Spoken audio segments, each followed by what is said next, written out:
आज मेरी कौम आपके सामने दो रास्ते हैं। जब नमाज में अल्लाह से हम कहते हैं कि अल्लाह, एक ही चीज मांगते हैं अल्लाह से 5 वक्त की नमाज में कि अल्लाह उनके रास्ते पे लगा जिनको तूने नेमतें बख्शी, उनके रास्ते पे ना लगा जो तबाही के रास्ते पे निकल गए। पाकिस्तानियों, आप भी उधर खड़े हैं। एक तरफ नेमतों का रास्ता है, आपकी अजमत का रास्ता है, दूसरी तरफ आपकी तबाही का रास्ता है, गुलामी का रास्ता है, जिल्लत का रास्ता है। मौलाना रूमी, उसने बड़ी एक ऐसी बात की जो मुझे कभी नहीं भूली। उसने कहा कि जब अल्लाह ने तुम्हें पर दिए हैं उड़ने के लिए, क्यों चूंटियों की तरह जमीन पे रेंग रहे हो? पाकिस्तानियों, अल्लाह ने हमें पर दिए हैं। हमारा मुस्तकबिल यह नहीं है कि हम चूंटियों की तरह रेंगे। जो ऊपर आए फैसला करे कि जी आज तो ये चोर हैं, उनके ऊपर एक्शन ले, गवर्नमेंट गिरा दे। अगले दिन फिर बंद कमरों में फैसला हो कि नहीं जी, मैं अब एनआरओ दे दिया इनको, ये मैं गंगा में नहा के पाक हो गए हैं, और फिर उनको निकाले कि जी चोर हैं, और फिर उनको एनआरओ दे दे। और कौम अगर इस चीज को, अगर हम इन चीजों को, इस जुल्म को, इस नाइंसाफी को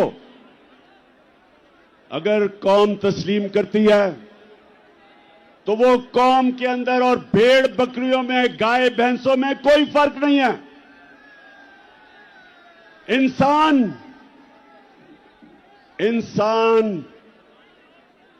इंसाफ मांगता है।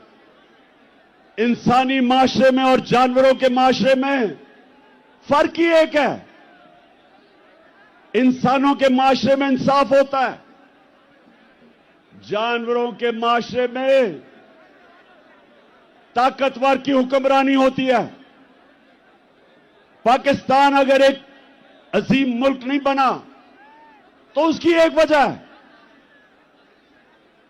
कि हमारे मुल्क में कभी भी कानून की हुक्मरानी नहीं आई, ताकत की हुक्मरानी, जंगल का कानून रहा है। और ये याद रखें, कभी कोई माशरा तरक्की नहीं कर सकता जिस माशरे के अंदर इंसाफ नहीं होता।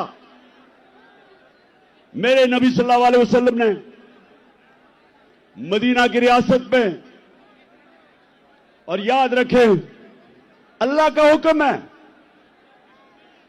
कि मेरे हबीब की सुन्नत पे, उसकी शरीयत पे, उसके रास्ते पे चलो।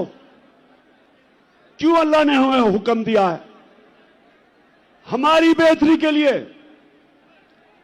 जब इल्लामा इकबाल, जब उसने पाकिस्तान का तस्वर किया, तो इल्लामा इकबाल ने सोचा था कि हम एक माशरा खड़ा करेंगे मदीना के रियासत के असूलों के ऊपर। और इल्लामा इकबाल ने बताया कि जब भी मुसलमान माशरा खड़ा होता है, वो वापस उन असूलों पर जाता है, और जब तबाह होता है तो उन असूलों से पीछे हट जाता है। तो पाकिस्तानियों, जब उन्होंने मदीना की रियासत बनाई तो पहली चीज अदल और इंसाफ, कानून की हुक्मरानी, उसके ऊपर उस माशरे की बुनियाद रखी। मेरी बेटी भी अगर जुर्म करेगी तो सजा मिलेगी, उन्होंने फरमाया, कोई कानून से ऊपर नहीं। और फिर बताया कि तुम्हारे से पहले बड़ी कौमें तबाह हुई, जो ताकतवर जब चोरी करता था, जुर्म करता था, उसको माशरा नहीं पकड़ता था, सिर्फ कमजोर को पकड़ता था।